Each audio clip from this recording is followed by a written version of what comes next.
Vamos abordar um pouco mais rapidamente os outros yamas, mas acredito que tenha sido válido dedicar um tempo suficiente para explorar mais profundamente uma prática como a de ahimsa para obtermos uma visão total dela. Poderemos facilitar a maneira como aceitamos essas práticas, a princípio sem entrar em conflito com os assuntos que realmente combatemos, quando tentamos implementá-las em nossas vidas. O segundo yama é Satya, a verdade, não mentir. Disse Gandhi, a verdade é Deus e Deus é a verdade. E a vida dele foi uma confirmação de alguém que estava tentando viver o mais próximo possível da verdade. Uma vez, uma mulher foi procurar Gandhi, levando seu filho pequeno, e pediu: Mahatma Ji, por favor, diga ao meu menino para parar de comer açúcar. Gandhi respondeu à mãe: volte daqui a 3 dias. 3 dias depois, a mulher e o menino voltaram e o Mahatma Gandhi disse para o menino: pare de comer açúcar. A mulher ficou confusa e perguntou: por que foi necessário que retornássemos somente depois de 3 dias para que dissesse isso ao meu filho? Gandhi respondeu: há 3 dias eu não tinha parado de comer açúcar. Isso coloca obstáculos bem elevados. É um alto nível de veracidade a ser exigido de nós mesmos, e a prática de Satya está ligada a moldar nossas vidas nesse nível de verdade interno. Mas no ponto em que a maioria de nós se encontra, não temos uma conexão profunda o suficiente com a verdade para sermos corretos em cada nível, mas podemos começar sendo corretos naqueles que conseguirmos. Aprenderemos a ouvir a verdade e a viver pela verdade, mesmo que isso implique em algum custo para nós. Mahatma Gandhi estava uma vez conduzindo uma marcha. Várias pessoas tinham deixado seus empregos e vindo de longas distâncias para participar dela. Mas após o primeiro dia, Gandhi chamou seus representantes e disse: isso está errado. Essa marcha não é uma boa ideia. Vou dissolvê-la. Os representantes ficaram transtornados e responderam: mas Gandhiji, não faça isso. As pessoas vieram de vários lugares para tomar parte na marcha. Não podemos interromper agora. E Gandhi respondeu: eu não conheço a verdade absoluta. Somente Deus a conhece. Sou humano. Conheço somente a verdade relativa. E isso muda de dia para dia. O meu compromisso deve ser com a verdade e não com a consciência. Isso é, devo honrar o meu compromisso com a verdade, mesmo que isso signifique reverter meu comportamento em relação a ela. Com frequência, descobrimos que, à medida que prosseguimos alegremente em nosso caminho espiritual, temos de reverter nossas atitudes se quisermos permanecer fiéis à nossa verdade. Descobrir o nosso Dharma lembra um pouco a descoberta de um campo flutuante. Ele nunca é o mesmo. Está sempre mudando a sua localização. Vocês acham que sabem qual é a sua rota? Acabaram de adquirir seu equipamento, camas e distintivos, tudo de acordo com seu nível. E de repente, o cenário muda e tudo acaba. O que fazer? O meu compromisso deve ser com a verdade e não com a consistência. Doem todo o seu equipamento para a loja mais próxima do Exército da Salvação e sigam em frente. Após um tempo, vocês passarão a alugar os uniformes, não os comprarão mais porque perceberão que mudarão de uma viagem para outra muito rapidamente. Vocês somente permanecerão o mais próximo possível da sua verdade. Maharaj estava sempre me lembrando para dizer a verdade. Era um dos seus diálogos regulares comigo. Ramdas, fale a verdade. Sim, Maharaj. Ele alternava esse diálogo com o outro, e ele me chamava e dizia: Ramdas, abandone a raiva. Sim, Maharaj. Parecia fácil não sentir raiva. Ele continuava a alternar as duas injunções. Ramdas, fale a verdade. Ramdas, abandone a raiva. Mas no templo havia todos aqueles ocidentais que tinham vindo para a Índia comigo. Era uma falha minha eles terem vindo.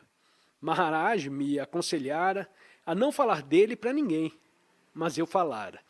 E agora eles estavam ali, todos se apoiando em mim, e eu estava realmente sendo interceptado por eles, quando na verdade queria estar com os indianos. Por isso estava começando a detestar todos eles. Então comecei a considerar as instruções do Maharaj e pensei, o Senhor sabe, a verdade é que eu realmente não gosto dessas pessoas. Queria fazer o que o Maharaj dissera, e não abrigar a raiva em mim.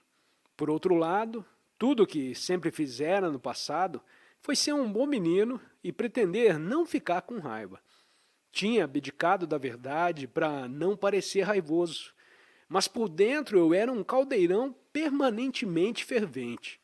Então decidi, por que não faço tudo diferente dessa vez? Para mudar, direi a verdade, e a verdade é que não consigo suportar nenhuma dessas pessoas. Então comecei a ser realmente honesto. Alguém entrava no meu quarto, eu olhava para ele e dizia, saia já daqui, você não me faz bem. A pessoa respondia, o que foi que eu fiz? E eu dizia, não sei, você é legal. Bem, após 2 semanas de dizer a verdade, eu não estava falando com nenhum deles. E todos estavam prontos para me mandar pentear macacos. Nós, ocidentais, ficamos em um hotel na cidade e todos os dias íamos de ônibus para o templo. Aconteceu de, naquela época, eu estar realizando uma tapásia, que era de não tocar em dinheiro. É uma austeridade interessante de realizar, porque você começa a compreender como o fato de ter um trocado no bolso é um jogo poderoso. Sem ele, tudo fica fora do alcance. Você não pode suspirar por um sorvete se não tiver dinheiro. Além disso, fica dependente. Precisa de alguém com uma bolsa para levar o seu dinheiro se quiser almoçar ou pegar um ônibus. Mas nesse ponto dos meus relacionamentos, eu estava tão zangado com todos que nem deixaria que alguém pagasse o ônibus para mim, o que significava que tinha de caminhar até o templo, isso é, 12 quilômetros. Então, eu andava até o templo. Era realmente uma bela caminhada, atravessando colinas verdes e bosques, mas eu estava tão zangado com todos que não percebia a paisagem. Estava ocupado, me sentindo furioso durante todo o percurso, porque eles já estavam no templo, aproveitando a presença de Maharaj, enquanto eu gastava horas caminhando. E tudo porque eu era tão bom que não estava tocando em dinheiro. Mas certamente não deixaria nenhum daqueles safados pagar a minha passagem. Quando chegava no templo, eu estava fervendo. Eu chegava logo depois de terem almoçado. Um dos companheiros, com quem eu estava particularmente furioso, trouxe um prato de comida e se sentou bem na minha frente.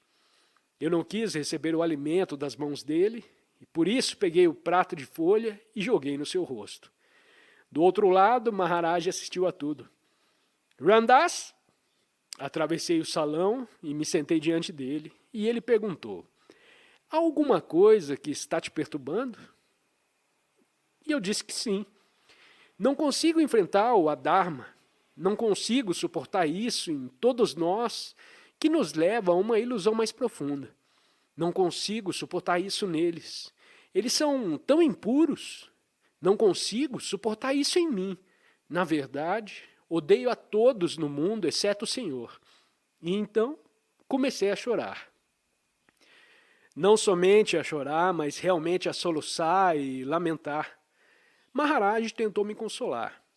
Acariciou a minha cabeça, levantou-se para apanhar leite e me alimentou. Ele estava chorando e eu me lamentava de dor. Quando terminei com meu lamento, ele me disse, pensei ter-lhe dito que não abrigasse a raiva. E eu disse, sim, mas também me disse que falasse a verdade. E a verdade é que estou com raiva. Ele então se inclinou para mim, até que seu nariz encostou-se ao meu, e nos encaramos olhos nos olhos. Abandone a raiva e fale a verdade. Comecei a retrucar, porém, naquele momento, compreendi minha situação.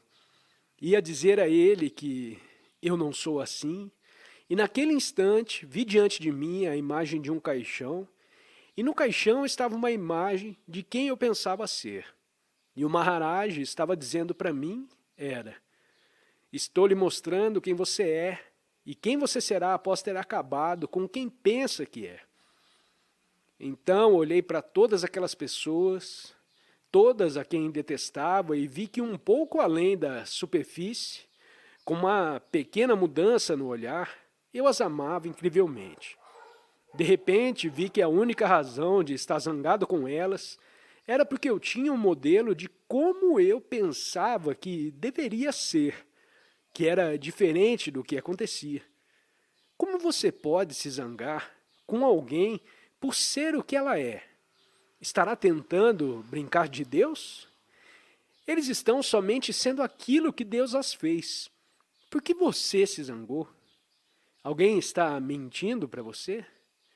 Elas estão somente engajadas em sua viagem kármica.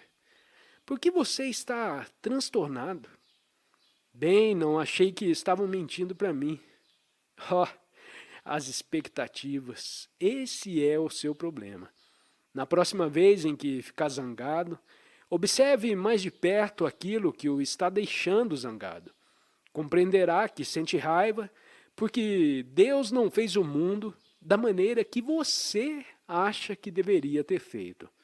Mas Deus fez o mundo da maneira que teria de ser. Obrigado por ter assistido a mais esse vídeo. Deixo o convite para você se inscrever no canal e compartilhar o conteúdo com quem você achar que precisa ouvir essa mensagem. Um grande abraço e até o próximo vídeo.